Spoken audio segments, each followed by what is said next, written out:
हामी अत्यन्तै खुसी छौँ। यो हाम्रा विशिष्ट व्यक्तित्वहरू यस कार्यक्रममा आएर हामीलाई हौसला र प्रेरणा प्रदान गर्नुभएको छ।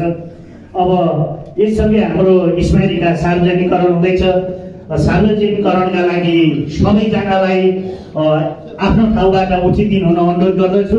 स्वयंसेवक साथीहरूलाई त्यो स्मारिका जतिसँग जग्गामा छ उहाँहरूसँग भएको, जोसँग छैन उहाँहरूलाई यो स्मारिका वितरण गरिदिनु हुन पनि म सादर अनुरोध गर्दछु। हाम्रो यो स्मारिका सोमान स्मारिका 2 सार्वजनिकरण हुँदैछ। यो संस्था, यसमा संस्थागत परिचय छ, फोहोर मैला व्यवस्थापनको इतिहास छ, फोहोर मैला व्यवस्थापनको प्रविधिको कुरा छ। यसमा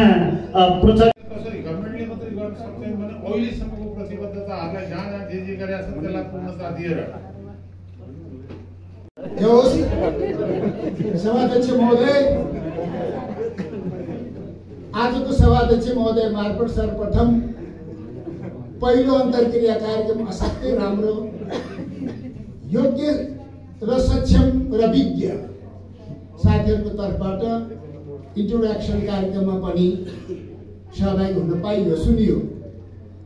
विज्ञ र चेयरपर्सन आजको यस कार्यक्रमको अध्यक्ष एवं तपाईँहरूको संस्थाकै अध्यक्षज्यूले पनि केही कुराहरू राख्नुभयो, सुने।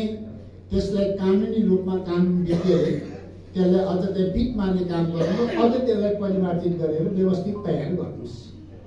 त्यसले चाहिँ नि अब भोलिका दिनमा त्यसलाई अलिक अझ परिमार्जित गरेर अगाडि बढाउनुहोस्।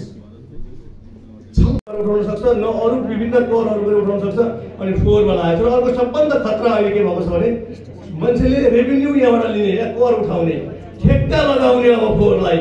अनि अब हामीले बनाएको यो 20औं-30औं वर्ष गरेर प्र्याक्टिस गरेर जनताले मैले मेरो फोहोरको व्यवस्थापन गर्नुपर्छ, मैले यो शुल्क तिर्नुपर्छ र मैले सेवा सहयोग गर्नुपर्छ भन्ने भावनालाई लगेर ठेक्कामा नाफामा जोडिदियो भने अब यसले के गर्छ, उल्टो बाटो हुन्छ।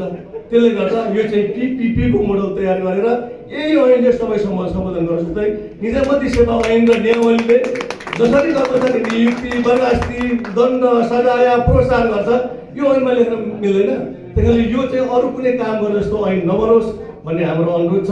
र मैले धेरै कुरा हुँदाहुँदै पनि सबैको पाबन्दीलाई मध्यनजर मैले त के भन्छु भन्दाखेरि यो तोकिएको भन्ने कुरा चाहिँ कुन मन्त्रालय दिने ढ्याक्कै तोकिदिउँ, त्यो समस्या हुन्छ। पछि हामीले धेरै कुरा गरेछौँ। अब हामी सर अलार्ममा गएर त्यसलाई संशोधन गर्नु पनि गाह्रो छ, किनभने एउटा मुद्दा 5 महिना लाग्छ। अहिले फोहोर मैला व्यवस्थापनको मुद्दा मैले नै दर्ता गरेको छु 75 सालमा, आजसम्म चलेको छैन। 18वटा नगरपालिका